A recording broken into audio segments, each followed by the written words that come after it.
नमस्कार मित्रांनो, मी आहे प्रशांत. आपण बघताय ब्रेकिंग बॅरियर्स. मित्रांनो, हा व्हिडिओ जरा बघा आणि आपण त्याच्यावर बोलू. सरफडल्यानंतर ते भरकटले. मला भ्रमिष्ट म्हणाले. ठीक आहे, मी भ्रमिष्ट आहे की नाही लोक ठरवतील. पण तुमची हालत जी आज झालेली आहे देवेंद्रजी, फार वाईट आहे. आज सरफडून ते काय बोललेत, हे उद्धव ठाकरे भ्रमिष्ट झालेत. आधी म्हणाले अमित शहाना कुठल्या तरी खोलीत घेऊन गेले, नंतर म्हणाले देवेंद्रनी शब्द दिला. अहो देवेंद्र, जनाची नाहीतरी मनाची ठेवा. दोन्ही तुम्हाला नाहीये, आम्हाला माहिती आहे. लाज लज्जा सोडलेला कोडगा माणूस आहे.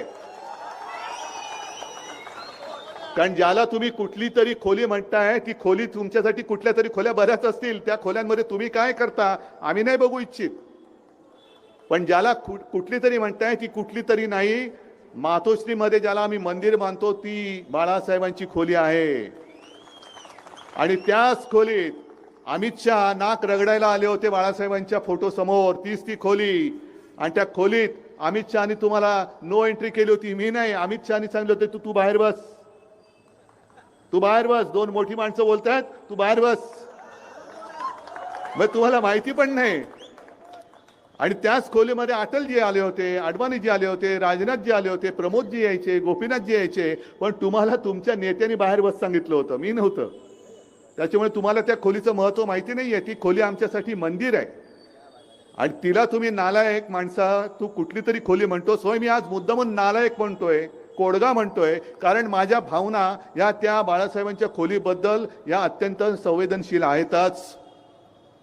कधी कुठे जाताना, चांगलं कार्य करायला सुरू करताना त्या खोलीत जाऊन आम्ही शिवसेना प्रमुखांच्या तसबिरीसमोर आणि माझ्या माचा फोटो आहे त्याच्यासमोर नतमस्तक होतो. एवढं पावित्र्य आम्ही त्या खोलीला दिलेलं आहे. आणि तिला तुम्ही कुठली तरी खोली बोलता. जाऊ द्या, तुमच्या विचाराची खोलीच तेवढी आहे. विचारायला खोलीच नाही तुमच्या, उथळ विचारायचे तुम्ही आहात. मित्रांनो, व्हिडिओ बघितला म्हणूनच मी या व्हिडिओचं शीर्षक दिले की मला सल्ला द्यायचा आहे उद्धव साहेबांना, उद्धवजी ठाकरे यांना. उद्धवजी, मी फार छोटा माणूस आहे, तुम्हाला सल्ला देण्यावर तर मोठा नाहीच नाही. पण कधी कधी लहान माणसापासून ऐकावं म्हणतात आणि सल्ला यासाठी मी द्यायला उद्युक्त चालू, म्हणजे द्यावासा वाटला. कारण तुम्हाला बहुतेक तुमच्याकडे सल्ला देणारे कोण नाही आहेत. एक कसं असतं, एक माणूस असतो त्याला सांगणारी माणसं भरपूर असतात. जसं मला पण एक छोटा यूट्यूबर आहे, मला पण 4 माणसं सांगतात की असं बोल, असं बोलू नकोस वगैरे वगैरे, आणि त्यांचं मी ऐकतो. तुम्ही ज्या लेवलला जाता त्यावेळेला तुमच्याकडे एक सल्लागार मंडळ असायला लागतं. कारण तुम्हाला असं वाटतं की मोदीजी स्वतःच्या मनानं बोलत असतील, नाही, त्यांच्या मागे एक मोठं सल्लागार मंडळ आहे, ते त्यांना सांगतात. मेन मोदीजी आहेत, पण त्यांनी काय करायचं आणि कसं करायचं हे त्यांना सांगणारी सल्लागार मंडळ आहे. कारण एवढ्या मोठ्या पदावर तुम्ही ज्यावेळी जाता त्यावेळेला तुमच्या छोट्या छोट्या गोष्टीवर सगळ्या जगाचं लक्ष असते. तुम्ही कपडे कसे घालता, तुमचं वागणं कसं आहे, सगळं कसं, हे पुढचा माणूस तुम्हाला जास्त सांगू शकतो. कारण तुम्हाला समजत नाही की आपण काय बघतो ते. तसंच आपण काय जे बोलतो, आपण जो शब्द उच्चारतो, आपल्या तोंडातून जो शब्द बाहेर पडतो, त्या शब्दाचा प्रत्येक शब्दाला महत्त्व असते, वजन असते. मी समजा काय बोललो तर एक 50-100 माणसं बघतील. आपण ज्यावेळी बोलता त्यावेळेला हजारो लाखो माणसं बघत असतात. तुमच्या प्रत्येक शब्दाबद्दल, त्यांच्याबद्दल त्याची चिरफाड होत असते. त्यामुळे तुम्ही शब्द वापरताना फार विचार करून वापरायला पाहिजे. तुम्ही जे म्हटला की अमित शहाजी नाक रगडत ह्या खोलीत आले, ते अतिशय घाणेरडं वाक्य, अतिशय घाणेरडं वाक्य. भाजपनं मोदीजी आणि शहाजी आणि देवेंद्रजी आपला मान राखून, बाळासाहेब ठाकरे, माननीय बाळासाहेब ठाकरे यांचा मान राखून मातोश्रीवर येतात, हे माननीय बाळासाहेब ठाकरेंच्याकडं बघून. त्यामुळे तुम्ही ज्यावेळी म्हणता की अमित शहाजी नाक रगडत आले, ते व्हेरी बॅड. हे तुम्हाला ज्यांनी कोणी सल्ला दिला असं बोला, आणि त्याच्यावर तुम्ही ज्या टाळ्या ऐकताय त्या टाळ्या फक्त समोरच्या आहेत, बाकीचे बरेच जण तुम्हाला नावं ठेवतात. त्यानंतर तुम्ही देवेंद्रजींच्या बाबतीत म्हणाला की अमित शहाजींनी तुम्हाला बाहेर जायला सांगितलं, ही तुमची लायकी.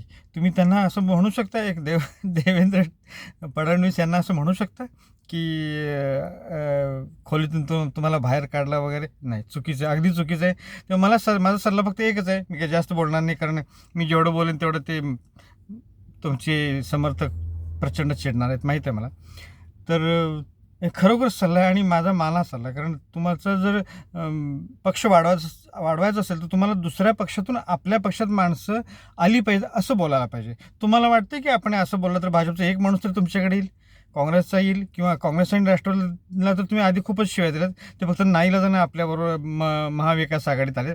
पण मोठा जर समाज तुमच्या बाजूने यायचा असेल, आपल्या बाजूने यायचा असेल, तर आपण आपल्या जिभेवर थोडा ताबा ठेवलाच पाहिजे. हा माझा सल्ला आहे.